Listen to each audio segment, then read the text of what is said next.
I thought my engagement dinner would be the happiest night of my life. Instead, I watched my own family forge documents to steal my $52,000 trust fund right in front of my fiancé. My stepmother Sandra smirked as she slid falsified papers across the mahogany table, claiming I had agreed to transfer my inheritance to pay for my half-brother's wedding. My father nodded along like a puppet, but they made one fatal mistake. They underestimated Serafina Martinez. Before we dive into this wild family revenge story, I have to ask, where are you watching from tonight if you are ready to see how I took down my own family in court and got the sweetest justice? Smash that like button and subscribe because this story has more twists than a legal thriller. Trust me, you will not want to miss how karma finally caught up with them all. The whole nightmare started 3 weeks before my engagement dinner.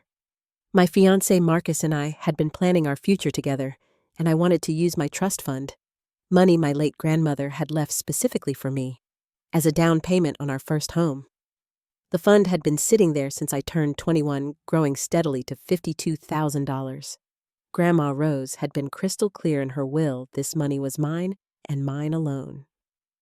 When I called the bank to discuss accessing the funds, the representative's words made my blood run cold. Miss Martinez, I show here that you have already initiated a transfer request for the full amount. The paperwork was submitted 2 days ago by your authorized representative. Authorized representative? I nearly dropped the phone. I never authorized anyone. Who submitted this? According to our records, your stepmother Sandra Martinez submitted the forms on your behalf, along with a power of attorney document bearing your signature. My hands started shaking. I had never signed any power of attorney. I had never even discussed my trust fund with Sandra. In fact, I had kept the details deliberately private because I knew how my family operated. They had always treated me like an outsider since Dad remarried when I was 16. Sandra's biological son, Trevor, was the golden child who could do no wrong while I was constantly reminded that I was not really part of their new family unit. I need copies of all documents immediately, I demanded. And I want this transfer stopped right now. I apologize, Miss Martinez, but the transfer has already been processed. The funds were moved to an account belonging to Trevor Martinez yesterday afternoon. The room started spinning. My own family had stolen from me. They had forged my signature and stolen my grandmother's gift, the only thing I had left of her. My throat felt tight as rage and betrayal warred inside my chest. I drove straight to my father's house, my mind racing with disbelief. How could they do this to me? Dad had always been weak when it came to Sandra. But this was theft. This was criminal. Sandra answered the door with that fake smile she always wore around me. Serafina. What a lovely surprise. We were just discussing the engagement dinner plans. Where is my money? I cut straight to the chase, pushing past her into the living room where Dad sat reading his newspaper like nothing had happened. What money, dear? Sandra's voice dripped with false innocence. My trust fund. The $52,000 you stole from my account? Dad finally looked up, but instead of shock or denial, I saw guilt written all over his face. He knew. He was in on it. Now, Serafina, Dad said carefully, that money was needed for Trevor's wedding. You know how expensive these things are, and he is family too. Your grandmother would have wanted us to help each other. Grandma Rose left that money specifically for me. My voice cracked with emotion. She put it in a trust with my name on it. You had no right to touch it.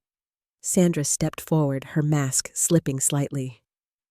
You have always been so selfish, Serafina.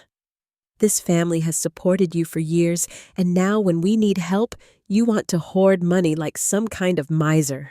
Supported me, I laughed bitterly. You have made it clear since day one that I do not belong here, and now you are stealing from me to pay for your precious son's wedding. We are not stealing anything, Sandra snapped. Trevor needs that money more than you do, He has a real future ahead of him, not just playing house with some boy you have known for 2 years. The insult to Marcus was the final straw. Give me back my money or I will call the police.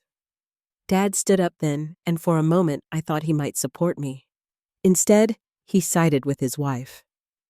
Serafina, you are being dramatic. The money is staying in the family. Trevor will pay you back eventually.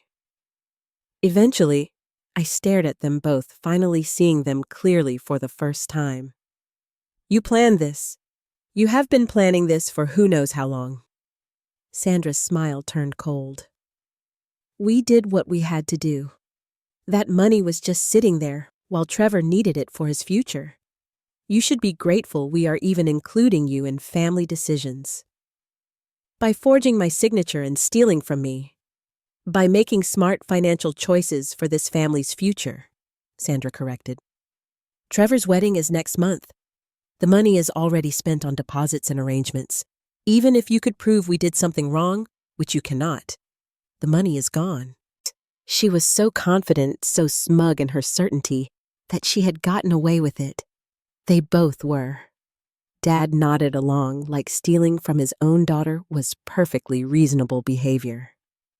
I looked around the living room where I had spent countless awkward family dinners, always feeling like an outsider looking in. The family photos on the mantel told the real story.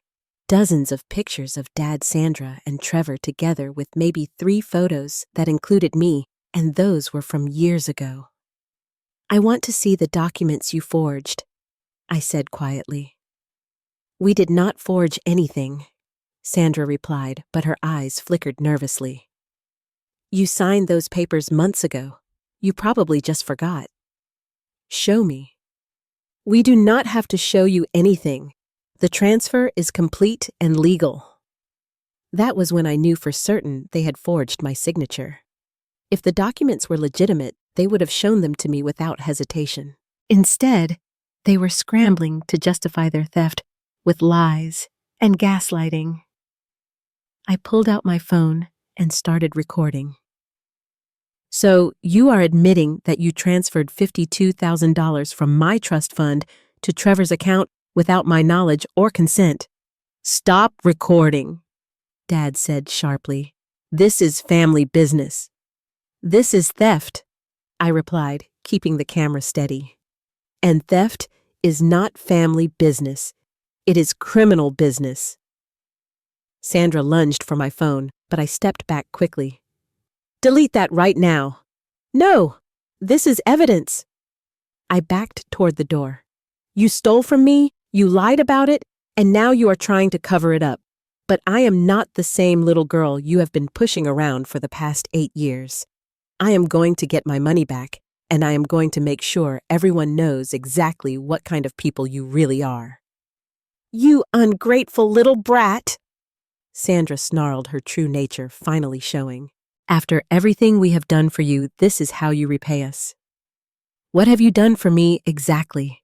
I challenged. Made me feel unwelcome in my own father's house, excluded me from family decisions, treated me like a burden, and now stolen my inheritance.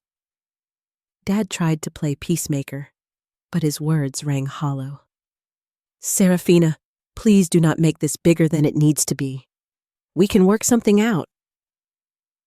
The only thing we are working out is how you are going to return my money and turn yourselves in for fraud. As I drove away from that house, my phone buzzed with text messages from Sandra. Threats, insults, and desperate attempts to convince me I was wrong about what had happened. But I was not wrong.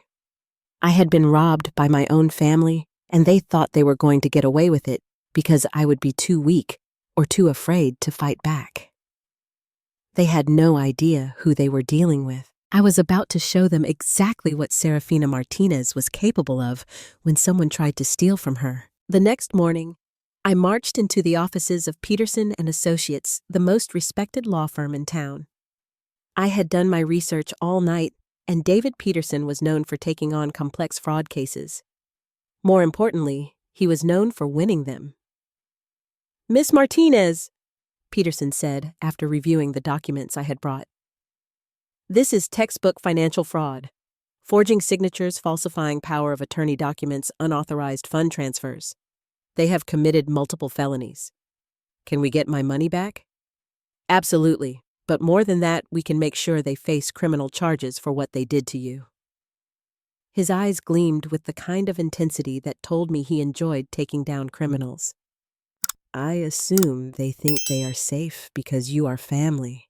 They think I am too weak to fight them. They have spent years making me feel like I do not matter, like I should be grateful for whatever scraps of attention they throw my way. Well, they are about to learn that stealing $52,000 is not a family dispute. It is grand theft. And grand theft gets you prison time. Peterson worked fast. Within 48 hours, he had obtained court orders freezing Trevor's accounts and demanding the bank produce all documentation related to the fraudulent transfer. The signatures on the power of attorney documents were so obviously forged that even I could see the differences when compared to my real signature. Your stepmother got sloppy, Peterson explained as we reviewed the evidence. She tried to copy your signature from what looks like an old birthday card, but she missed several key characteristics. Any handwriting expert will testify that these signatures are fake. The preliminary hearing was scheduled for the Friday before my engagement dinner. Sandra and Trevor were served with subpoenas at their respective jobs, which meant their coworkers and bosses now knew they were facing fraud charges. I felt a small surge of satisfaction, knowing their reputations were already starting to crumble. Dad called me that evening, his voice shaking with anger. Serafina, how could you do this to your own family? Sandra is devastated. Trevor might lose his job over this scandal.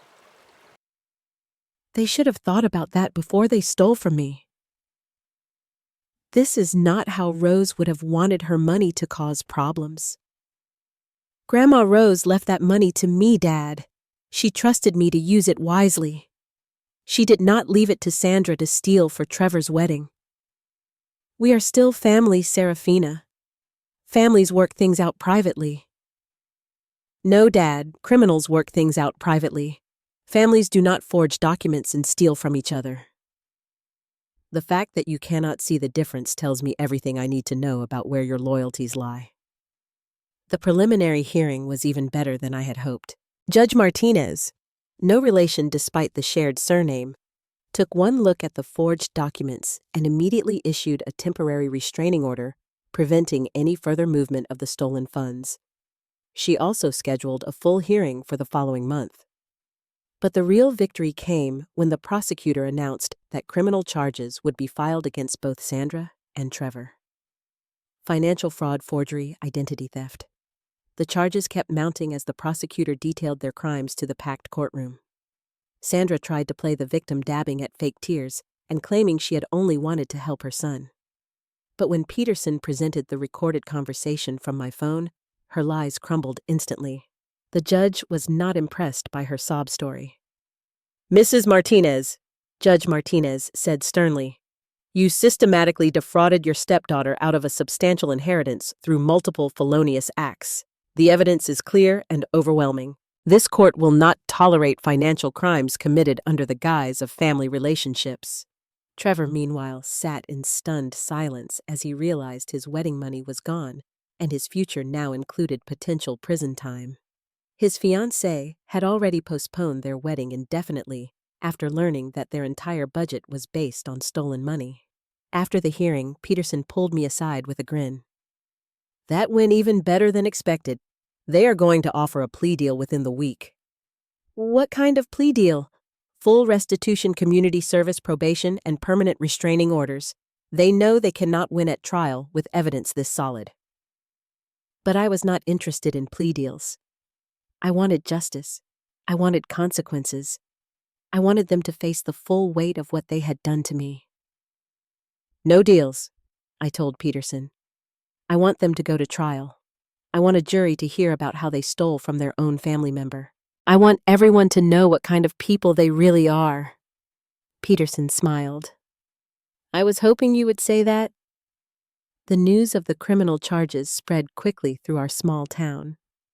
Dad was humiliated at work when his colleagues learned that his wife and stepson were facing felony fraud charges. Sandra was asked to take a leave of absence from her job at the bank. Apparently, having an employee charged with financial crimes was not good for their reputation.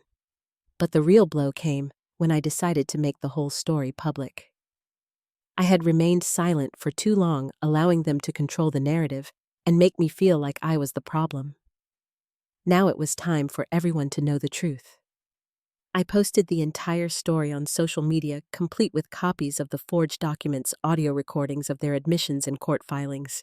I tagged every mutual friend and family member we had, ensuring that their theft would be exposed to everyone who had ever believed their lies about me being the difficult one.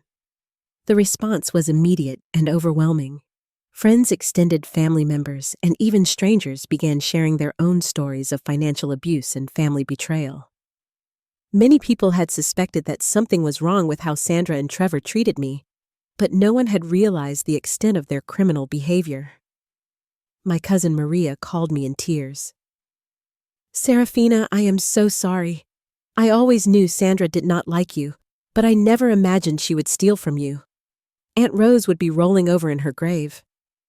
"She would be proud that I am fighting back," I replied.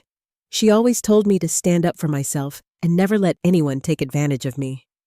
"You are absolutely right. I am sharing your post with everyone I know. People need to see what kind of person Sandra really is." Within 24 hours, my story had been shared hundreds of times. Sandra and Trevor were now notorious in our community as the family members who stole from their own. Their friends were distancing themselves. Their social invitations had dried up, and their reputations were in ruins. Dad made one last attempt to convince me to drop the charges. "Serafina, please, this has gone far enough. Sandra is having a nervous breakdown. Trevor's fiancée broke up with him. Is not that punishment enough?" "Is my money back in my account?" I asked. "You know it is not." "Then no, it is not punishment enough. They committed crimes, Dad. Real crimes with real victims. The fact that I happen to be related to the criminals does not make their actions any less criminal." "But the family is falling apart." "Good. This was never a real family anyway. Real families do not steal from each other. Real families do not forge documents and lie and gaslight their own members. What we had was a criminal enterprise masquerading as a family, and I am glad it is finally falling apart." The preliminary hearing had been just the beginning. Now that the truth was out in the open, I was ready to take this fight all the way to trial. Sandra and Trevor had made the mistake of thinking I would quietly accept their theft and betrayal. They were about to learn exactly how wrong they were. The weeks following the preliminary hearing transformed my life in ways I never expected. As word spread about Sandra and Trevor's crimes, people began reaching out to me with information support and their own stories of mistreatment at their hands. The first unexpected ally was Mrs. Dorothy Kellner, my grandmother's elderly neighbor, who had witnessed the reading of Rose's will 8 years earlier. Dorothy called me on a Tuesday morning, her voice trembling with indignation. "Serafina, dear, I saw what happened in the newspaper. I have been waiting years for someone to expose that woman's true nature." Dorothy's words carried the weight of long-held secrets. "Your grandmother never trusted Sandra, you know. Rose told me privately that she was worried Sandra would try to get her hands on your inheritance someday." "Really? Grandma never said anything to me about that." "She did not want to poison your relationship with your father, but she made sure that trust fund was bulletproof, or so she thought. Rose would be furious if she knew what Sandra had done." Dorothy had more than just moral support to offer. She had documentation, letters, conversations, and most importantly, a recording device that Rose had asked her to use during the will reading.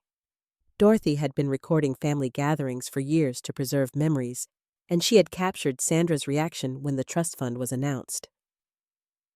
"I remember Sandra's face when the lawyer read about your inheritance," Dorothy continued. "She looked like she had been slapped. Then she whispered something to Trevor that made him smirk. I knew right then that they were planning something.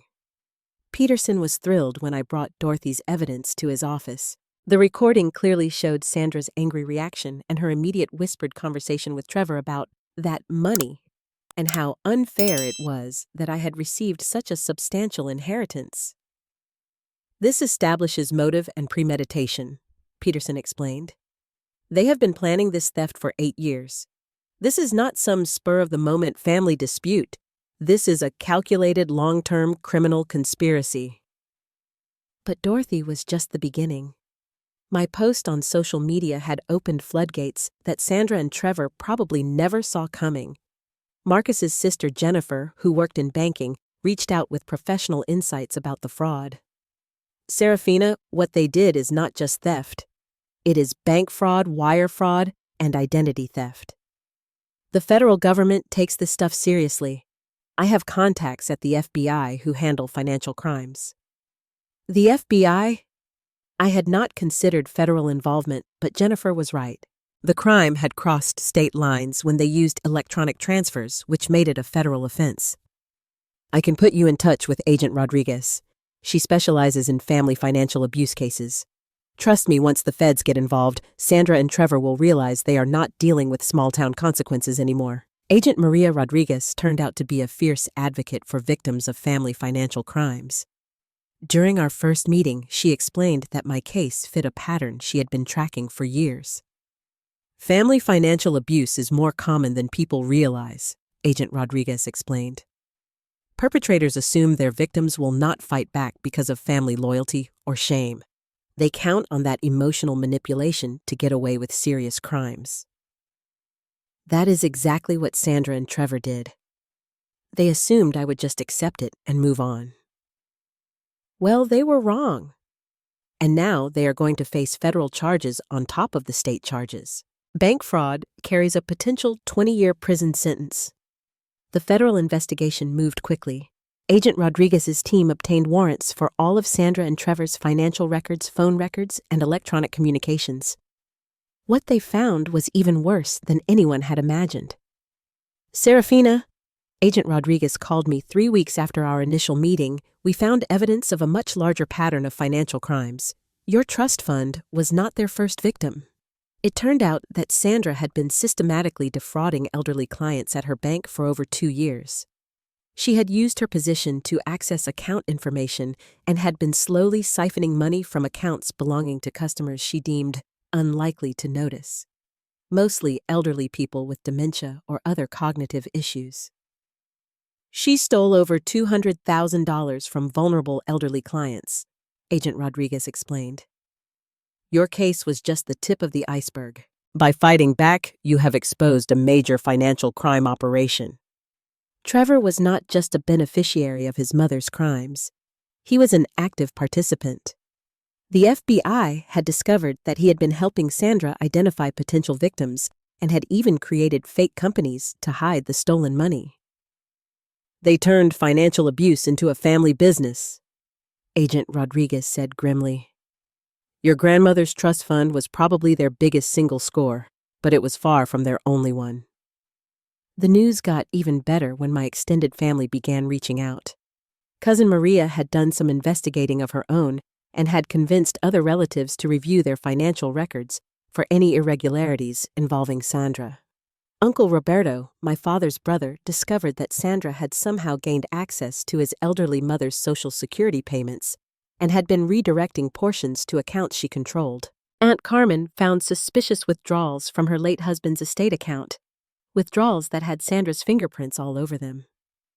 Serafina, Uncle Roberto said during a family gathering at Maria's house, we owe you an apology. We always knew Sandra was manipulative, but we had no idea she was a criminal. If you had not fought back, she would have kept stealing from all of us. The family meeting turned into an impromptu strategy session. Everyone wanted to support my case and make sure Sandra and Trevor faced consequences for all their crimes, not just the theft of my trust fund. We should have protected you better, Aunt Carmen admitted. We saw how they treated you, but we told ourselves it was not our business. We were wrong. You could not have known they were criminals, I replied. But now that we do know, we can make sure they never hurt anyone else. Maria had brought her laptop and had been documenting everything we discussed. I am creating a comprehensive timeline of all Sandra's crimes, she explained. The prosecutors are going to need this information to build the strongest possible case. But the most surprising ally emerged from an unexpected source: Trevor's ex-fiancée, Amanda. She reached out through social media with information that would prove crucial to the federal case. Serafina, I need to tell you something about Trevor and the money he stole from you, Amanda wrote. He did not just spend it on our wedding. He used most of it to pay gambling debts that his mother did not know about.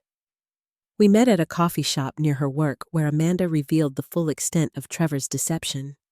Not only had he been lying to Sandra about how he planned to use my trust fund money, but he had been forging her signature on documents to steal from her bank customers.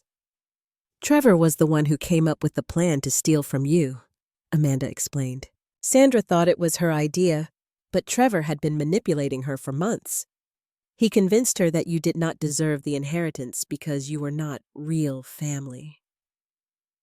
So he was using his mother to commit crimes for him. Exactly. And when she started feeling guilty about stealing from you, he threatened to expose her other thefts if she did not go through with it. They were both criminals, but Trevor was the mastermind. Amanda had recordings of conversations with Trevor where he bragged about manipulating both Sandra and me. She also had financial records showing that the money had gone straight to illegal gambling operations, not wedding expenses. I am willing to testify against both of them, Amanda said firmly. What they did to you was horrible, but what Trevor did to me, lying about everything, building our entire relationship on stolen money, that was unforgivable too.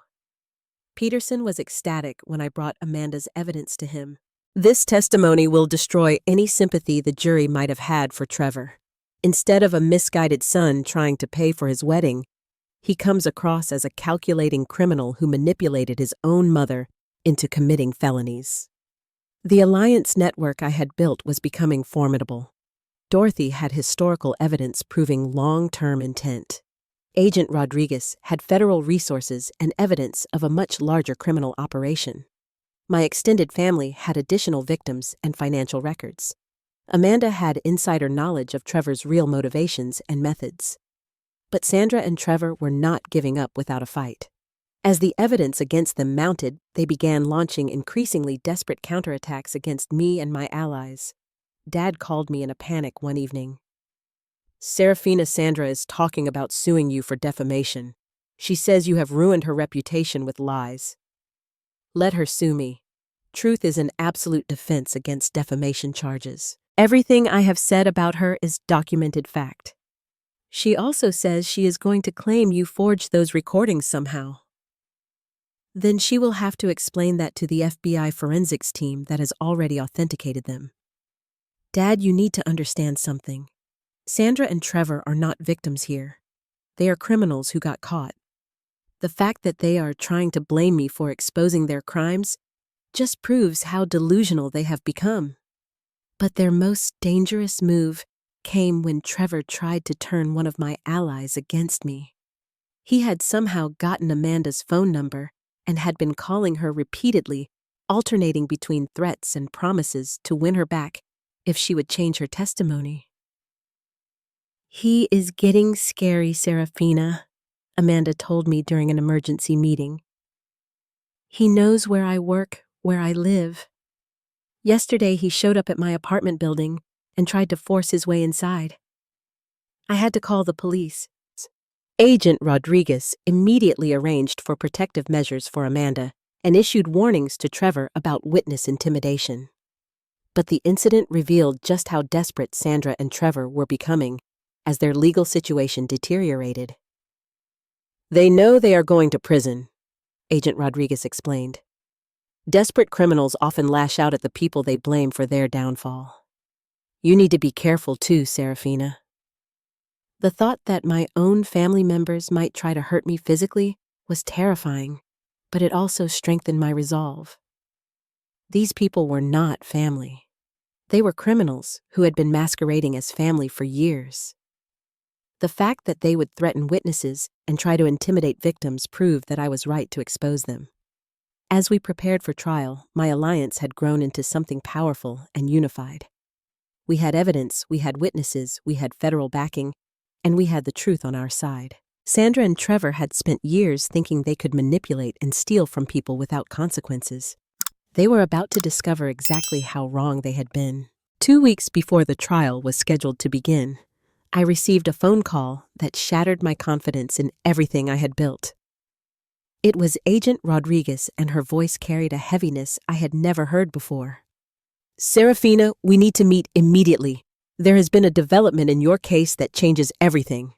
My stomach dropped. "What kind of development?" "I cannot discuss it over the phone. Can you come to my office within the hour?" The drive to the FBI field office felt like the longest hour of my life. My mind raced through possibilities. Had Sandra and Trevor found a way to destroy evidence? Had they somehow corrupted the investigation? When I arrived, Agent Rodriguez's expression confirmed my worst fears. "Serafina, I am going to be direct with you because you deserve to know the truth. Dorothy Kellner has recanted her testimony." The words hit me like a physical blow. "What do you mean, recanted?" "She called my office yesterday afternoon and claimed that she had been mistaken about what she heard and recorded 8 years ago. She now says the recordings were unclear and that she may have misinterpreted Sandra's reactions and comments." "That is impossible. I heard those recordings myself." Sandra's voice was clear, and her intentions were obvious. Agent Rodriguez pulled out a file and slid it across her desk. "Dorothy has also provided a sworn statement claiming that you pressured her into providing false testimony against Sandra. She says you convinced her to lie about your grandmother's concerns and about Sandra's suspicious behavior." I stared at the document in disbelief. Dorothy's signature was at the bottom, but the words were completely contradictory to everything she had told me just weeks earlier. This makes no sense. Dorothy was the one who reached out to me. She was angry about what Sandra had done. She wanted justice for my grandmother. "Serafina, there is more. Dorothy has also claimed that you offered to pay her $10,000 if she would testify against Sandra and Trevor. That is a complete lie. I never offered her any money. I never even suggested anything like that." Agent Rodriguez leaned forward, her expression sympathetic but concerned. "I believe you, but Dorothy's recantation creates serious problems for our case. Her testimony was crucial for establishing premeditation and Sandra's long-term intent to steal from you. Without it, we are back to a much weaker case." "Can we prove that Dorothy is lying now?" "That is the problem. We cannot prove either version of her story definitively. But her recantation will be devastating in court. The defense will use it to argue that you have been coaching witnesses and fabricating evidence." I felt like the ground was dissolving beneath my feet. Someone got to her. Sandra or Trevor must have threatened her or paid her off or something. We investigated that possibility immediately. Dorothy's phone records show no contact with Sandra Trevor or anyone associated with their defense team. Her financial records show no unusual deposits or payments. Then how do you explain the complete reversal? Agent Rodriguez hesitated before answering. "There is one other possibility we have to consider. Dorothy's family contacted us this morning. They are concerned about her mental state. Apparently, she has been showing early signs of dementia for the past several months." The revelation hit me like a second punch to the gut. If Dorothy was developing dementia, then her testimony, both the original version and the recantation, could be unreliable. Worse, the defense would use her condition to suggest that all of her previous statements were the confused ramblings of someone with cognitive decline. "So we lose one of our most important witnesses either way," I said numbly. "Unfortunately, yes.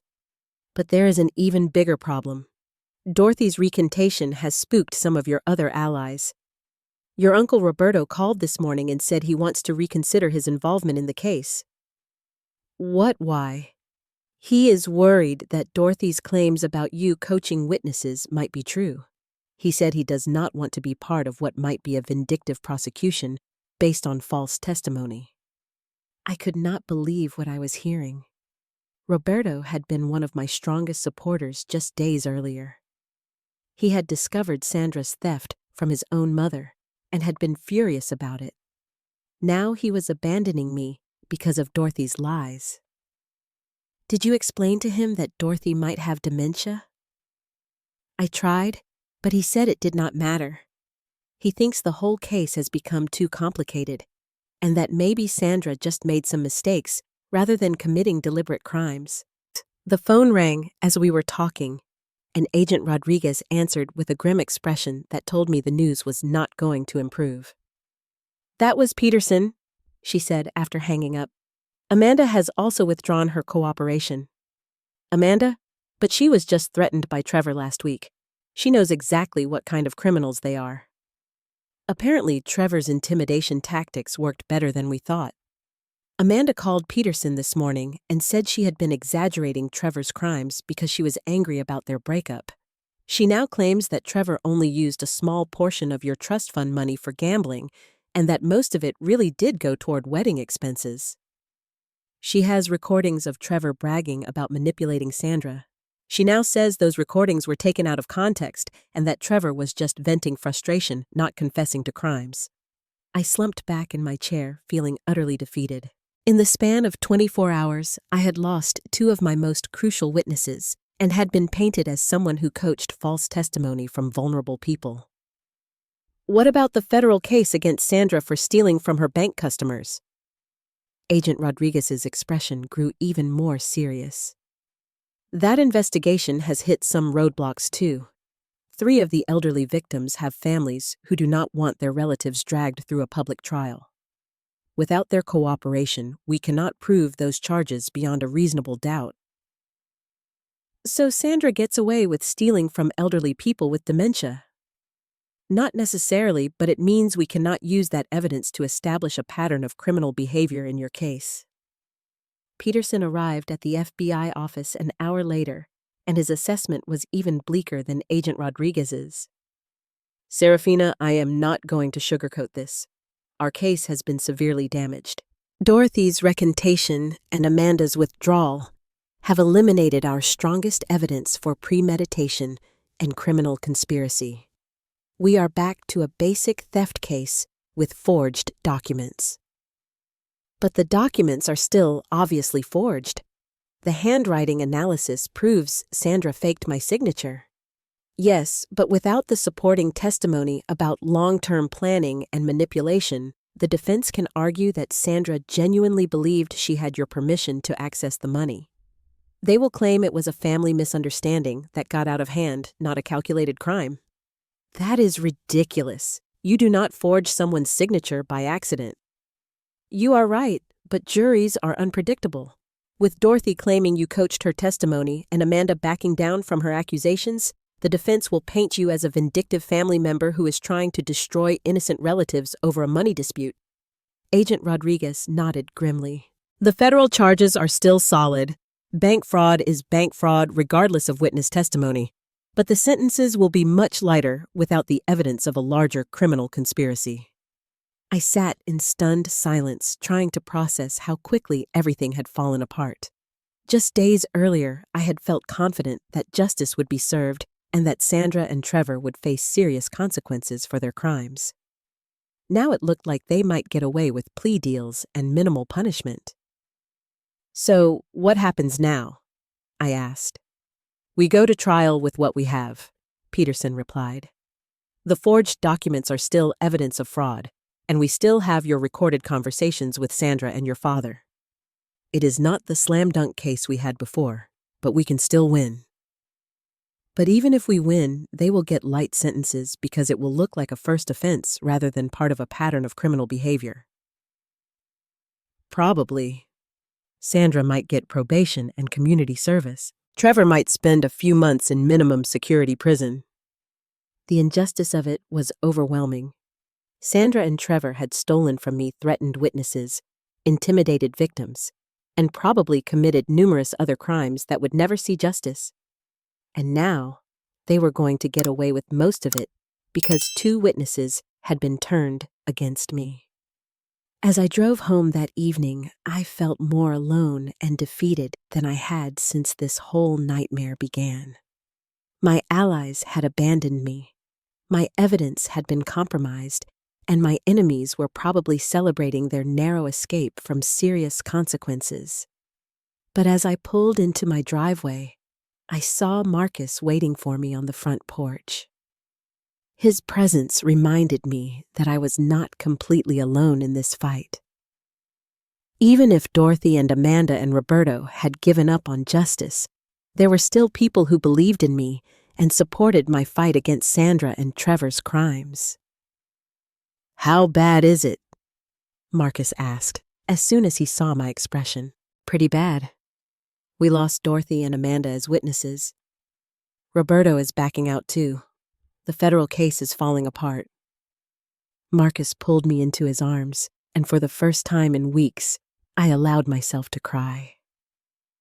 All the stress and betrayal and disappointment poured out of me as I sobbed against his shoulder. "I am so sorry, Serafina. This is not fair." "They are going to get away with it, Marcus. They stole from me. They probably stole from other people, and they are going to walk away with probation and community service." "Maybe, but you have not given up yet, have you?" I pulled back to look at him. "What do you mean?" "I mean, you are Serafina Martinez. You do not give up when criminals try to steal from you. You find another way to fight back." He was right. I had been devastated by losing those witnesses, but I had not been defeated. Sandra and Trevor thought they had neutralized my case by turning my allies against me. They probably thought they had won. They had no idea that I was just getting started. The breakthrough came from the most unexpected source imaginable: my own father. 3 days after learning about Dorothy's betrayal and Amanda's withdrawal, Dad called me with a voice I had never heard from him before. It was shaky, frightened, and filled with something that sounded almost like courage. "Serafina, I need to see you immediately. I have something that changes everything." We met at a neutral location, a small diner on the outskirts of town where neither Sandra nor Trevor would think to look for us. Dad looked like he had aged 10 years in the past month. His hands trembled as he slid a manila envelope across the table toward me. "What is this?" I asked carefully. After Dorothy's betrayal, I was not sure I could trust anyone anymore, including my own father. "Evidence. Real evidence that proves Sandra and Trevor have been lying about everything." His voice cracked with emotion. "Serafina, I am so sorry. I have been a coward and a fool, but I cannot stay silent anymore." Inside the envelope were bank statements, canceled checks, and printed emails dating back over 3 years. As I scanned the documents, I realized I was looking at proof of financial crimes that made my stolen trust fund look like pocket change. "Dad, what am I looking at here? Sandra has been stealing from me for years. She opened credit cards in my name. She has been transferring money from my retirement accounts. She even took out a second mortgage on the house without my knowledge." His hands shook as he pointed to specific transactions. "I discovered it all 2 weeks ago when I tried to refinance the house and learned that we owe almost $300,000 more than I thought." I stared at the documents in shock. "She stole $300,000 from you. More than that, she cleaned out my entire retirement fund, almost $500,000. She used my Social Security number to open accounts I did not know existed. She has been forging my signature for years on loan applications, credit card applications, everything." "Why are you showing me this now?" Dad's eyes filled with tears. "Because I finally realized that if she could steal from her own husband, if she could steal from you, then she was never going to stop. And because I found out what really happened with Dorothy." "What do you mean?" "Sandra has been visiting Dorothy every few days for the past month. She convinced Dorothy's daughter that you were trying to scam Dorothy out of money for false testimony. Sandra told them that Dorothy was being manipulated by a vindictive young woman who wanted to destroy an innocent family.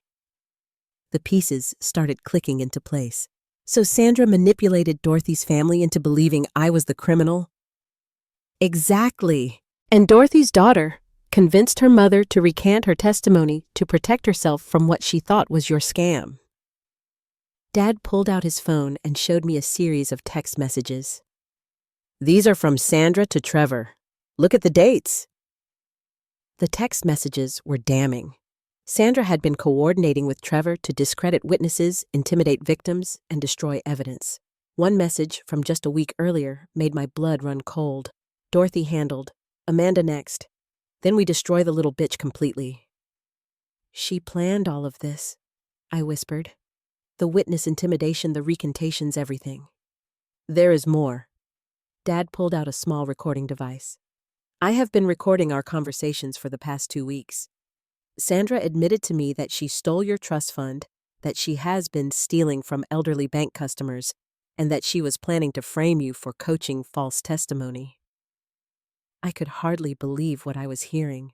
You recorded her confessing to crimes. Everything. She thinks I am too weak and stupid to ever stand up to her, so she has been bragging about how cleverly she has been manipulating everyone, including me. Dad, why now? Why are you finally standing up to her? His voice broke completely then. Because last night, she told me that after the trial, she was planning to have you arrested for fraud and false testimony.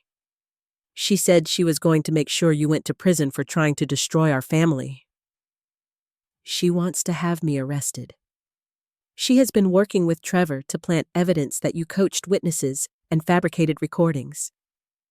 They were going to claim that you stole money from your own trust fund and then tried to frame them for it to cover up your theft. The audacity of their plan was breathtaking. Not only had they stolen from me, but they were planning to have me imprisoned for their own crimes. But there is something else, Dad continued. Something that proves they have been planning this for years. He pulled out a final document, a handwritten letter in Sandra's distinctive writing. It was addressed to Trevor and dated 6 months after my grandmother's death. Read it, Dad said quietly. The letter was a detailed plan for accessing my trust fund money. Sandra had researched the legal requirements, had practiced forging my signature, and had even identified the specific bank employee she would approach to process the fraudulent transfer. The letter ended with a chilling line. Once we get the money we need to make sure Serafina never suspects what really happened, if she fights back, we destroy her completely. Where did you find this? Hidden in Sandra's jewelry box. I only found it because I was looking for documents related to our mortgage fraud. Dad looked ashamed. I should have found this years ago. I should have protected you. Dad, this letter proves premeditation going back 8 years. This is not a family dispute. This is a calculated, long-term criminal conspiracy. I know, and I am ready to testify against them both. I called Peterson and Agent Rodriguez immediately, and they met us at the diner within an hour. Their reactions to the new evidence were everything I had hoped for. This changes everything, Peterson said after reviewing the documents. We now have proof of a much larger criminal conspiracy spanning multiple victims and multiple years. Sandra's theft from your father alone constitutes grand larceny and elder financial abuse. Agent Rodriguez was even more excited. The federal charges just got much more serious. Bank fraud, wire fraud, money laundering conspiracy, witness tampering. Sandra and Trevor are looking at decades in federal prison now. What about the witnesses who backed out? I asked. We do not need them anymore, Peterson replied. Your father's testimony and these documents prove everything we need to prove. Sandra's written confession of her criminal plans, combined with recorded admissions of guilt, make this case bulletproof. But the best news came when Agent Rodriguez made a phone call to her office. We are reopening the investigation into Sandra's theft from elderly bank customers, she announced after hanging up. Your father's evidence of systematic financial fraud gives us probable cause to obtain warrants for all of Sandra's financial records and communications. Does that mean you can prove she stole from other people too? More than that, we can now investigate every transaction Sandra has made in the past 5 years. If she has been stealing from multiple victims, and your father's evidence suggests she has, we can charge her with operating a continuing criminal enterprise. The continuing criminal enterprise charge was like winning the lottery in terms of criminal justice. It carried a potential life sentence and allowed prosecutors to seize all assets obtained through criminal activity. Sandra will lose everything, Agent Rodriguez explained. Her house, her car, her bank accounts, everything. It will all be forfeited to the government and distributed to her victims. But we were not done yet. Dad's recordings had revealed something even more valuable than Sandra's confessions. They had exposed Trevor's role as the mastermind behind the entire operation. Listen to this conversation, Dad said, playing a recording from 3 days earlier. Sandra thought I was asleep, but I heard everything. Trevor's voice was clear and confident as he discussed their criminal enterprise. Mom, you worry too much. Even if Serafina wins at trial, we have moved all the money offshore. She will never see a penny of it, and we will be untouchable. Offshore accounts? Agent Rodriguez's eyes lit up. That is international money laundering. We can now involve Interpol and freeze their assets worldwide. Peterson was grinning like he had just won the lottery. Serafina, they just confessed to hiding stolen money in offshore accounts. That is not just theft anymore. That is organized crime. The investigation moved swiftly once we had Trevor's confession about offshore accounts. Agent Rodriguez's team obtained international warrants and discovered that Sandra and Trevor had moved over $800,000 to accounts in 3 different countries. They did not just steal your trust fund, Agent Rodriguez explained during a briefing the next day. They have been operating a systematic financial fraud scheme for years. We have identified at least 12 victims so far with losses totaling over $1 million. $1 million? Your trust fund was actually one of their smaller scores. They have been targeting elderly people, disabled individuals, and anyone else they perceived as vulnerable or unlikely to fight back. But the most satisfying moment came when Agent Rodriguez showed me surveillance footage from the previous day. We arrested Sandra at her workplace yesterday morning. She was in the middle of attempting to steal from another elderly customer when our agents walked in. The footage showed Sandra's face when she realized she was caught red-handed. The arrogant confidence she had displayed for months evaporated instantly, replaced by the terrified expression of someone who finally understood that her criminal career was over. She actually tried to claim she was helping the customer with a legitimate transaction, Agent Rodriguez continued. Right up until we showed her the recordings of her confessing to your father. Trevor's arrest had been even more dramatic. Federal agents had raided his apartment at dawn and found detailed records of the offshore accounts lists of potential victims, and even a notebook where he had been planning future thefts. He had identified at least 20 more potential victims, Peterson explained. Your decision to fight back did not just get justice for yourself, it prevented dozens of future crimes. With Dad's evidence, Sandra and Trevor's criminal enterprise had collapsed completely. The offshore accounts were frozen, their assets were seized, and they were facing enough criminal charges to spend the rest of their lives in federal prison. But more than that, I had gained something I had not expected: a real relationship with my father. Serafina. I know I can never make up for the years I failed to protect you from Sandra, Dad said during one of our meetings with the legal team. But I want you to know that I am proud of how you fought back. Your grandmother would be proud too. Dad, you did the right thing in the end. That takes courage. It should not have taken this long. I should have seen what Sandra really was years ago. The important thing is that you saw it eventually, and your evidence is going to put her away for life.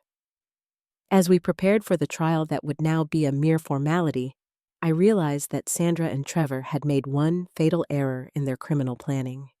They had assumed that I would remain isolated and powerless, that my allies would abandon me when pressured, and that my own father would never find the courage to stand up to them. They had underestimated the power of truth, the strength of real family bonds, and the determination of someone fighting for justice. Now they were about to face the full consequences of those miscalculations. The trial began on a cold Monday morning in February, exactly 4 months after Sandra had stolen my trust fund at that disastrous engagement dinner. The courtroom was packed with victims, family members, FBI agents, and local reporters who had been following the case since it exploded into a federal investigation.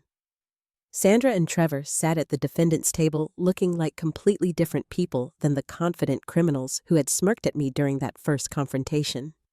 Sandra's hair had gone gray, and she looked frail and defeated in her orange jumpsuit. Trevor stared at his hands, refusing to make eye contact with anyone. The prosecution's opening statement laid out a story that was far more shocking than anyone in the courtroom had expected. "Ladies and gentlemen of the jury," Assistant U.S. Attorney Jennifer Walsh began.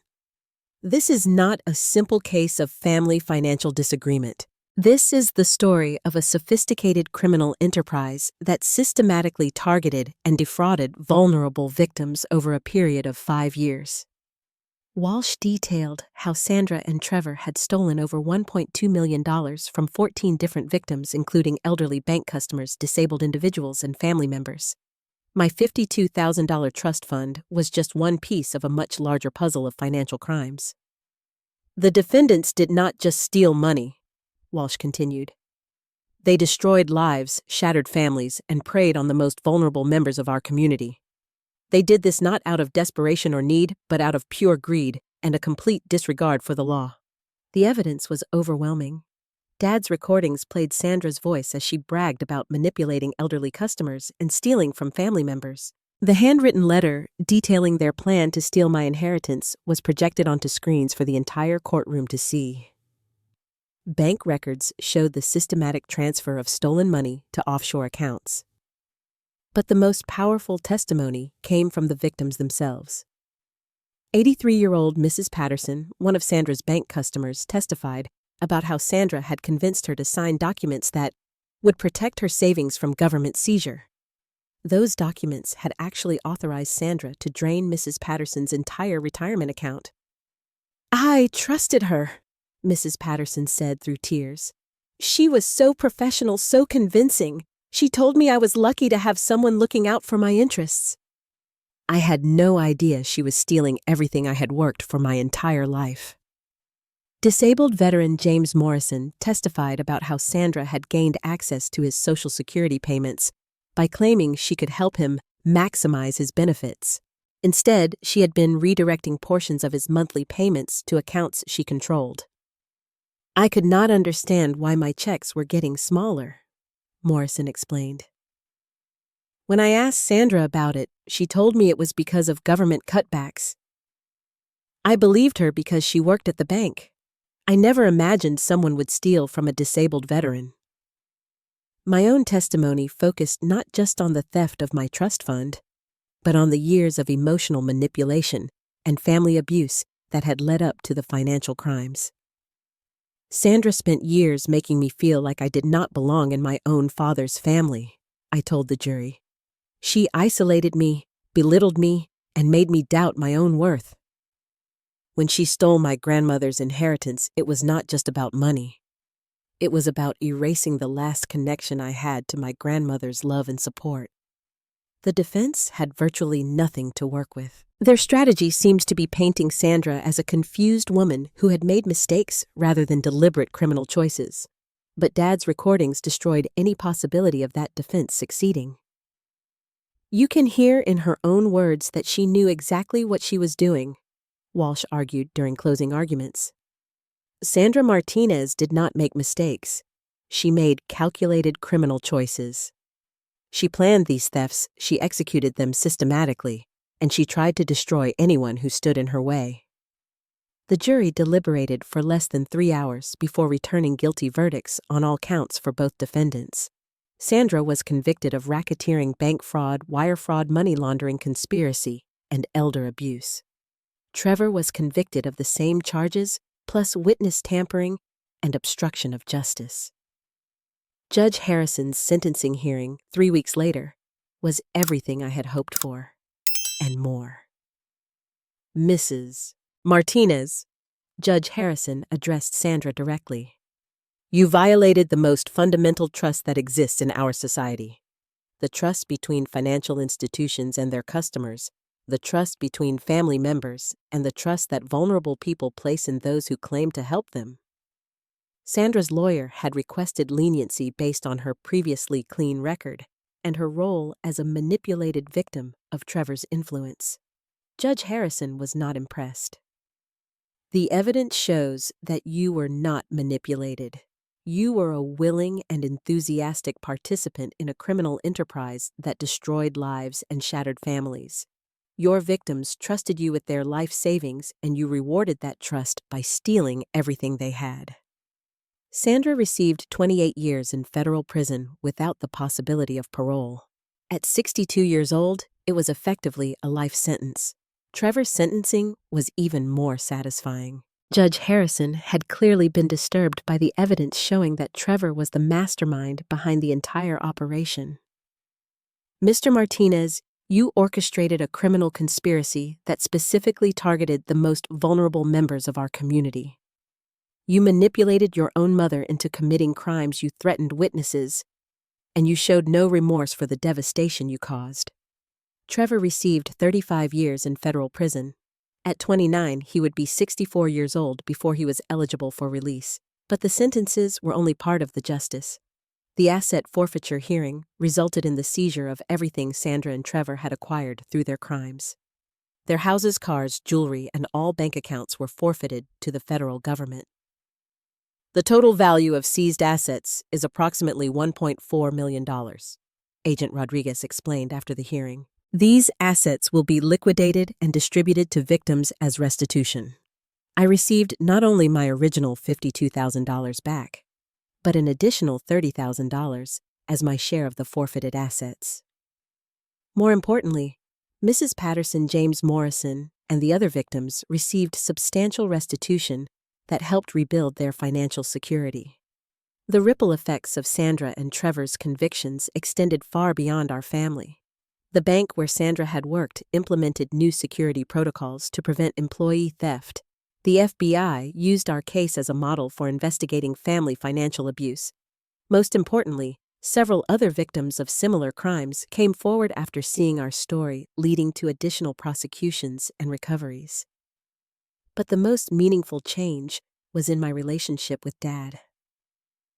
The trauma of discovering Sandra's betrayal and his own victimization had finally opened his eyes to the toxic dynamics he had enabled for years. Serafina, I spent 8 years choosing Sandra over you, he admitted during one of our weekly dinners together. I let her isolate you from the family because it was easier than standing up to her. I failed as a father, and I am ashamed of that. Dad, you were being manipulated and abused too. Sandra is very good at making people doubt themselves and their perceptions. That is not an excuse. You were my daughter first, and I should have protected you from her from the beginning. Our relationship would never be the same as it might have been if Sandra had never entered our lives, but we were building something new and authentic based on honesty and mutual respect. Dad had proven through his testimony that he was capable of courage and moral clarity when it mattered most. Marcus and I postponed our wedding by 6 months to allow the legal proceedings to conclude, but when we finally did marry, it was everything I had dreamed of. The ceremony was small and intimate, attended by people who had supported us through the darkest period of our lives. Uncle Roberto, who had temporarily wavered during Sandra's witness intimidation campaign, gave a toast that brought everyone to tears. Serafina showed all of us what real strength looks like. She could have quietly accepted Sandra's theft and moved on with her life. Instead, she fought for justice not just for herself, but for every victim of financial abuse. She turned her personal trauma into protection for other vulnerable people. Maria had become more than a cousin. She was now one of my closest friends and had started a nonprofit organization to help victims of family financial abuse. Serafina's case taught us that family loyalty should never mean accepting criminal behavior, she explained at our organization's first fundraiser. Real family protects each other from harm. They do not enable it. Even Amanda, who had initially been intimidated into recanting her testimony, eventually came forward again with additional evidence that helped secure convictions in related cases. I was scared of Trevor, she explained when we reconnected months later. But seeing Serafina's courage in fighting for justice inspired me to find my own courage too. 6 months after Sandra and Trevor began serving their prison sentences, I received an unexpected letter. It was from Mrs. Patterson, the elderly woman whose life savings Sandra had stolen. Dear Serafina, she wrote, I wanted to thank you for your courage in exposing Sandra's crimes. If you had not fought back, I would never have known what happened to my money. More importantly, I would have continued to trust someone who was stealing from me. Because of your bravery, I got my savings back and my peace of mind back too. You saved not just yourself, but all of Sandra's victims. Thank you for showing us that criminals cannot hide behind family relationships or professional positions when they prey on innocent people. As I write this story now, 2 years after that terrible engagement dinner, my life has been completely transformed. Marcus and I bought our dream house using my recovered trust fund money, plus the additional restitution from Sandra's seized assets. We have started our own family and are expecting our first child, a daughter we plan to name Rose in honor of my grandmother. Dad has become a loving grandfather-to-be and an active advocate for elder financial abuse prevention. He speaks at community groups about the warning signs of financial manipulation and the importance of questioning unusual financial requests, even from family members. The nonprofit organization Maria and I founded has helped over 200 families recover from financial abuse and has successfully lobbied for stronger legal protections for vulnerable adults. We work closely with law enforcement to identify and prosecute financial predators who target family members and trusted relationships. But perhaps the most important lesson I learned is about the difference between blood family and chosen family. Sandra and Trevor shared DNA with us, but they were never truly family. They were predators who used family relationships to access victims and avoid accountability. My chosen family, Marcus' dad, Maria, Uncle Roberto, and all the others who stood with me during the fight for justice, proved that real family bonds are built on love, respect, and mutual support, not just genetics or legal relationships. Looking back on everything that happened, I realized that Sandra and Trevor's theft was actually a gift in disguise. It forced me to discover my own strength to build authentic relationships with people who truly cared about me, and to find my purpose in protecting other victims of family financial abuse. Their crimes destroyed their lives and sent them to prison for decades. But their crimes also revealed the truth about who was truly family and who was merely wearing a family disguise while plotting to cause harm. In the end, justice was not just about recovering stolen money or seeing criminals punished. It was about discovering who I really was and what I was capable of when someone tried to destroy me. Sandra and Trevor thought they were stealing my inheritance, but they actually gave me something far more valuable. They gave me the knowledge that I am strong enough to fight back against anyone who tries to harm me or the people I love. And that knowledge is worth more than any trust fund could ever be. So, I want to ask you, have you ever experienced family betrayal where money was involved? Have you seen relatives use emotional manipulation to justify financial abuse?